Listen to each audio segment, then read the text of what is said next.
Dzulhijjah 1444 Hijriah bertepatan dengan 28 Juni 2023 Miladiah. Kita berkumpul kembali, duduk bersimpuh di tanah lapangan ini, di naungi langit membentang luas. Di tempat ini kita bersama-sama mengembangkan pujian keagungan Allah sehingga bumi dan langit menjadi saksi suara takbir, tahlil dan tahmid hamba-hamba Allah yang beriman. Setelah itu serentak kita sujud meratakan dahi kita di atas tanah sembari berdoa memuji Allah SWT. Denyut jantung yang fitrah membuat kita larut berlinang air mata. Kegembiraan dan keharuan. Kita bergembira karena ini adalah hari kemenangan, kebahagiaan.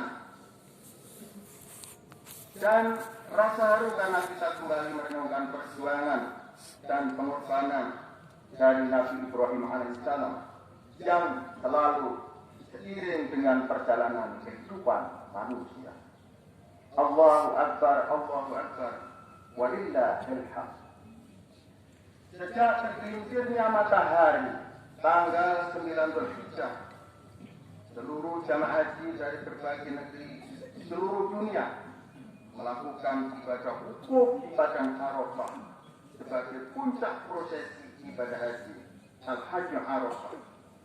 Dengan hanya berpakaian dua helai kain putih yang tidak berjahit sebagai simbol fitrah kejadian manusia, bahwa manusia dilahirkan dalam keadaan tidak berpakaian, tidak serta-merta membawa harta benda dan ilmu pengetahuan, dan pada akhirnya manusia pasti akan kembali menghadap kepada Sang Maha Pencipta Allah Rabbul Alamin dengan pakaian yang tidak berjahit pula.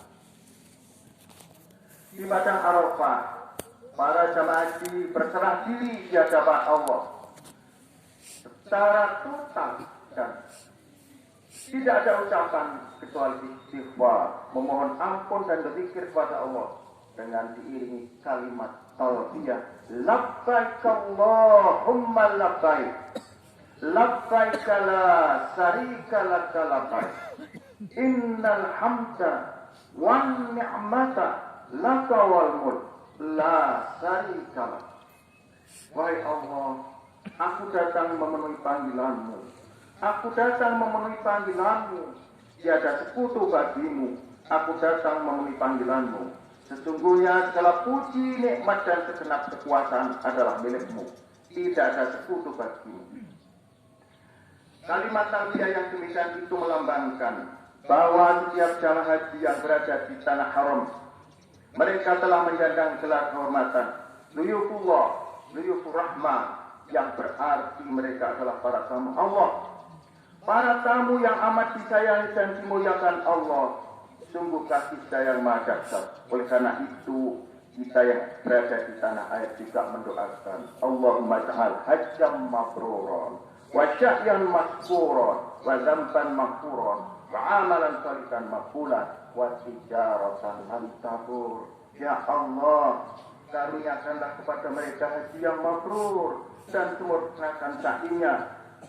Ampunkan dari dosa mereka, terimalah amal mereka, serta limpahkanlah kepada mereka sumber kehidupan yang tak pernah berhenti. Sungguh Allah Maha mendengar lagi manusia.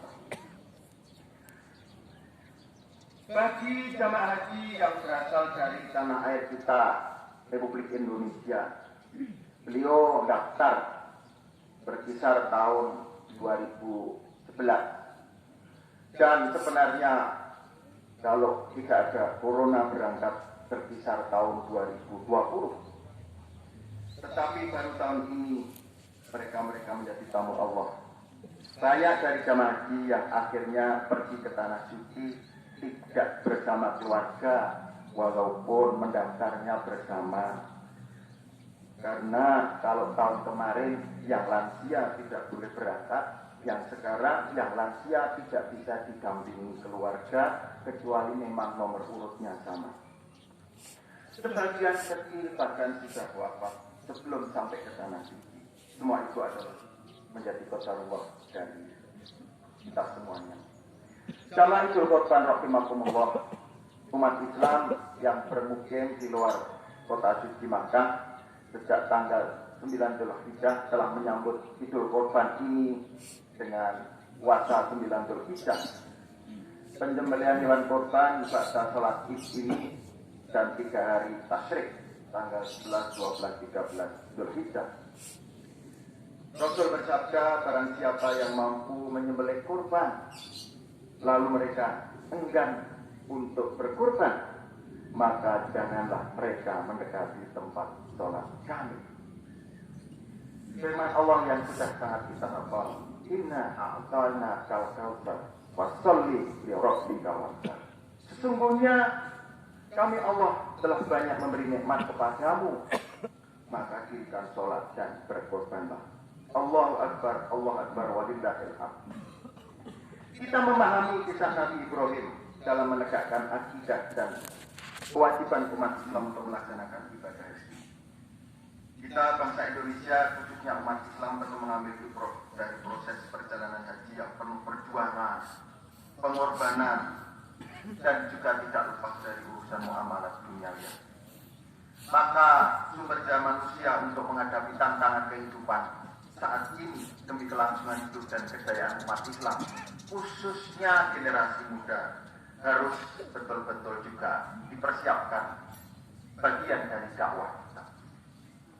Kita mendapatkan ujian wabah corona yang itu juga merupakan kehendak Allah karena telah tertuang dalam surat Al-Baqarah ayat 155. Walanabluwanakum bisyai'in minal khawf wal ju' wa naqsi minal amwali wal anfusi was samarat wa basyiris sabirin. Dan sesungguhnya akan kami berikan cobaan kepadamu dengan sedikit ketakutan, kelaparan, kekurangan harta, jiwa dan buah-buahan. Berikanlah berita gembira kepada orang-orang yang sabar. Ayat di atas menjelaskan tentang cobaan dan kesabaran. Tapi kadang salah memaknai sabar, terutama tesnya adalah ketika terjadi corona. Memaknai lockdown adalah tidak melakukan apa-apa. Kalau bahasa kita, menggelundang gelundung. Itu sebenarnya bukan sabar, itu adalah keset. Karena kalau sabar dimaknai adalah ketika kita menghadapi cobaan harus bisa menyelesaikan problematika itu baru namanya sabar.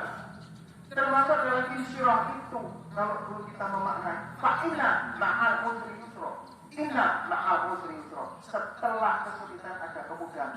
Ternyata setelah kita renungkan bukan. Bersama kesulitan ada kemudahan. Sesungguhnya bersama kesulitan ada kemudahan.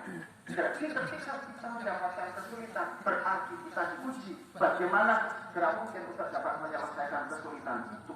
Itulah yang namanya sabar. Bukan berhenti, bukan mandek, bukan menerima apa adanya. Itu namanya keser, itu namanya malas. Dari surat ini sangat jelas untuk memandu, memotivasi kita untuk menghadapi ujian. Corona telah menjadi pelajaran buat kita semuanya. Setelah corona ini apa keunggulan-keunggulan kita, kelebihan-kelebihan kita, kehebatan-kehebatan kita. Sama itu Rasul rahimahullah yang sering kita hadapi saat ini adalah tentang revolusi industri 4.0, 5.0. Itu adalah suatu keniscayaan yang harus kita pahami bagi umat Islam. Harus paham tentang karakteristik yang namanya revolusi industri. Apa itu? Ada istilah yang namanya munculnya inovasi disruptif. Kalau bahasa Jawanya inovasi yang mak berduduk, kita tidak pernah membayangkan apa-apa. Tiba-tiba hilang, tiba-tiba diganti. Nah, kalau kita tidak siap, ya betul-betul kita ikut hilang. Kemudian juga ada yang namanya artificial intelligence, kecerdasan buatan yang kalau kita bisa memanfaatkan akan memudahkan. Tapi kalau kita tidak bisa memanfaatkan, kita juga akan dijajah oleh ilmu pengetahuan itu sendiri. Maka seberapa besar khususnya umat Islam untuk memanfaatkan teknologi internet menunjukkan seberapa besar seorang sudah terlibat dalam revolusi industri. Bahkan ada orang yang mengatakan, tua orang di blok rambut, tapi tentang pemanfaatan teknologi. Walaupun itu seakan dari wajah fisik masih segar-bugar, tapi ternyata kabeh. Ternyata memanfaatkan teknologi juga tidak makna untuk kehidupan, itu berarti sebenarnya sudah tua. Sebaliknya walaupun sudah tua, tapi bisa memanfaatkan teknologi untuk membantu bersaing, itu juga dianggap sebagai masih punya orang yang mampu daya juang di saat revolusi ini. Umat Islam harus bisa memanfaatkan internet untuk menyelesaikan kebutuhan keseharian. Kita tahu semua yang dulu tidak pernah terbayangkan ada yang namanya GoFood, Gojek dan sebagainya transaksi online. Yang paling berat, umat Islam bahkan menjadi objek revolusi industri. Makin konsumtif, mudah terpengaruh, bahkan paling kacau adalah menyebar hoax. Hebatnya Al-Quran sudah diturunkan 1444 tahun yang lalu, ternyata juga ada ayat yang menyatakan tentang hoax. Dalam surat 6, Allah berfirman, Ya ayyuhalladzina amanu in ja'akum fasiqun binaba'in fatabayanu. Ini dalam Al-Quran orang-orang yang beriman. Jika ada orang fasik, orang yang tidak jelas datang kepada membawa berita dari miring adalah miring BA, teliti dulu kebenarannya agar kamu tidak mencelakakan orang yang tidak benar. Ini adalah ayat hoax yang perlu menjadi rujukan kita ketika menggunakan teknologi, khususnya media sosial. Kalau mau tanya hal yang tidak jelas, ya jangan di grup. Mestinya japri, ini hoax atau tidak, ini benar atau tidak, ini hanya rekayasa atau tidak. Wah, jangan hanya tulisan, video saja bisa edit. Saya itu kalau memberi manasik di rumah, tapi videonya tidak akan saya di tanah suci. Itu shoppingan di rumah, bukan di tanah suci. Bahkan Rasul bersabda, tahukah kalian siapakah orang yang bangkrut? Para sahabat menjawab, karena para sahabat itu adalah para pedagang. Para sahabat menjawab, yaitu orang yang tidak memiliki dirham, tidak memiliki harta, utangnya melilit-lilitkan. Ya Rasul bersabda, itu belum apa-apanya. Itu belum apa-apanya. Bangkrut itu adalah orang yang suka ibadah, suka puasa sunat, suka sholat rawatib, suka sedekah, tapi mereka menyebarkan hoax yang merugikan banyak orang. Sehingga kebaikannya nanti untuk menukar dari orang-orang yang dirugikan itu, sehingga mereka sampai kebaikannya habis dan mereka justru negatif.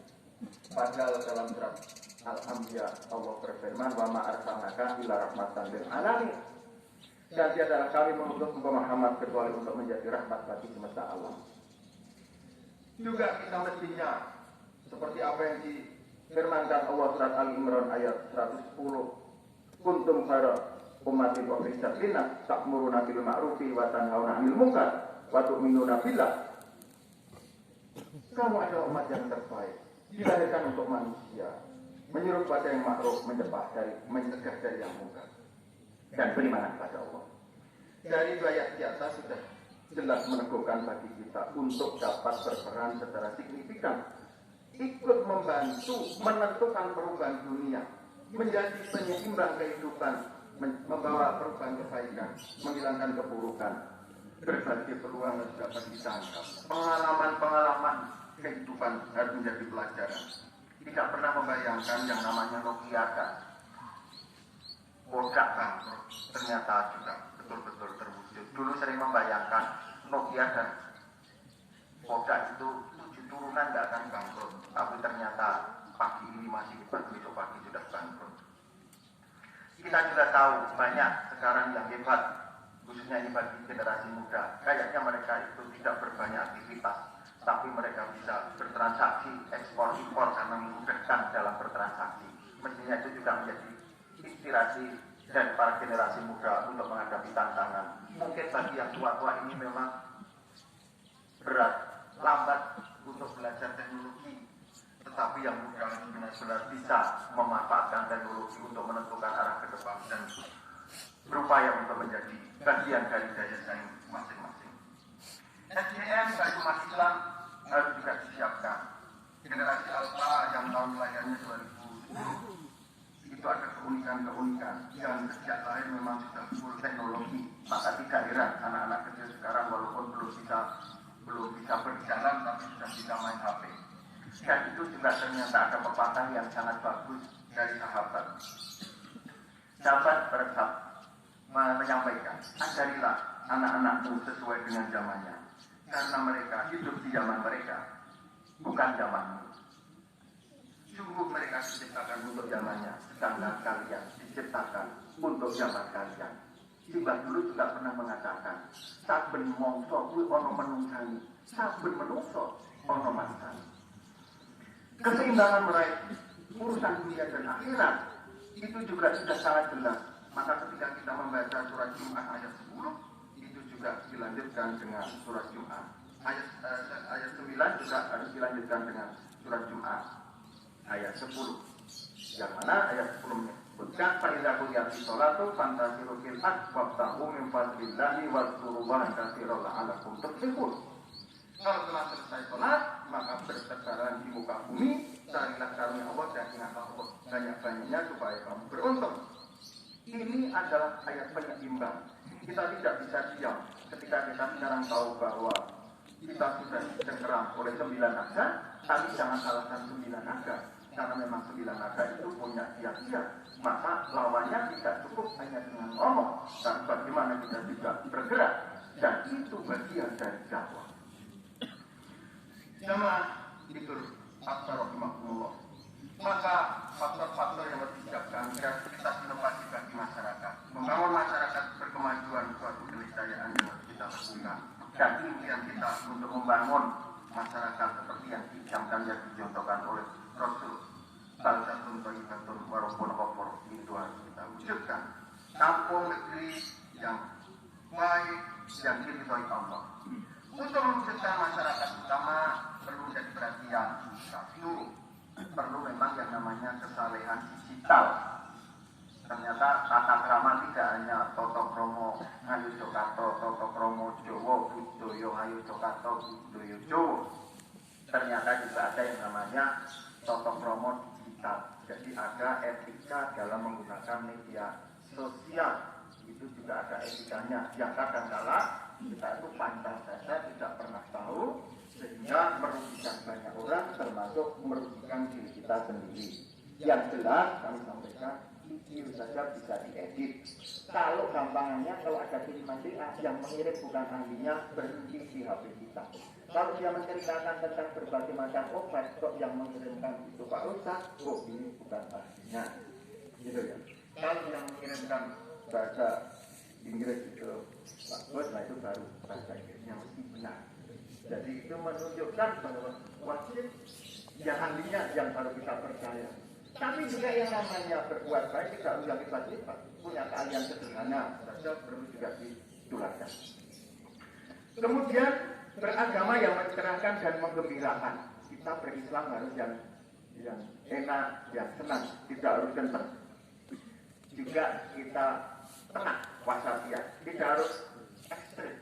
Pakaiannya ya pakaian prajojo, mau pakai kalau di Jogja mau pakai pakaian seskap juga boleh, mau pakai surf dan juga boleh, mau tergantung lainnya dilihat oleh orang. Kok kalau ke masjid pakai sarung dan pakai baju lengan panjang oke juga. Kalau pas pergian pakai jeans, pakai kaos, nggak usah pakai sarung dan lengan panjang oke. Pas khutbah Idul Adha pakai jas, pas apapun begitu, itu adalah wasatiyah. Kemudian juga mulai saatnya kita memperhatikan tentang penataan ruang publik yang inklusif, adil, ramah anak maupun disabilitas, khususnya masjid-masjid kita. Kalau nanti di masjid kita ada orang yang berkebutuhan khusus, itu harus bisa masuk dengan enak. Kalau ada anak yang sedang bermain, aman. Sering masjid-masjid sekarang dibangun lantai 2. Tempat kami juga dibangun lantai 2. Awalnya skenario-nya lantai atas untuk ibu-ibu, lantai bawah untuk bapak-bapak. Saya bilang, enggak. Rasul menyampaikan ibu-ibu di sok belakang, bapak-bapak di sok depan. Nah, atas untuk apa ya? Untuk PTA atau anak muda. Masa ibu suruh naik ke sana? Gitu. Kemudian kalau sampai ada orang yang berkebutuhan khusus tidak bisa masuk masjid kita, itu egois betul. Takmernya egois. Kadang-kadang bilang, Pak, itu nanti kalau ada pelencengannya, kalau ada yang pakai kursi roda masuk kan nanti Masjidil Haram gitu orang pakai roda belum sampai atas, belum sampai dalam. Masjid kita coba terlalu. Ya, jadi kalau masjid kita, kalau ada orang berkebutuhan itu bolehlah biarlah mereka itu kalau memang mau pakai kursi roda sampai dalam biasa. Kemudian yang senior, mungkin kalau Jumatan terlalu lama duduk kakinya keras, itu sudah banyak sekarang masing-masing juga diberi kursi lipat. Sehingga kalau terlalu lama biarlah yang senior duduk di kursi lipat. Nanti ketika sholat baru itu juga sering saya sengaja dia kursi lipat, tapi disembunyikan oleh kami. Kursinya kemarin di mana? Di gudang Pak. Lo kenapa? Oh nggak ada yang tutup. Sebagai Muslim yang tinggal di Jogja, kita juga perlu tahu pemerintah daerah dalam meningkatkan kemuliaan martabat manusia Jogja merupakan cita-cita yang sangat mulia karena menyangkut berbagai aspek fundamental kehidupan masyarakat. Di sini ada ahlinya Pak Cap nanti bisa mendampingi tentang kejogjaan. Umat Islam terus tetap berkomitmen kuat untuk membangun kehidupan masyarakat DIY agar menjadi unggul berkemajuan sebagai cermin manusia Jogja yang mulia dan bermartabat. Pemerintah daerah dalam mengembangkan wilayah Jogja bagian selatan, kita menghadap ke selatan sebentar lagi, perlu paham. Jadi kita di tengah ini nanti akan menjadi tidak di depan, tapi yang depan nanti adalah selatan. Tokoh agama, tokoh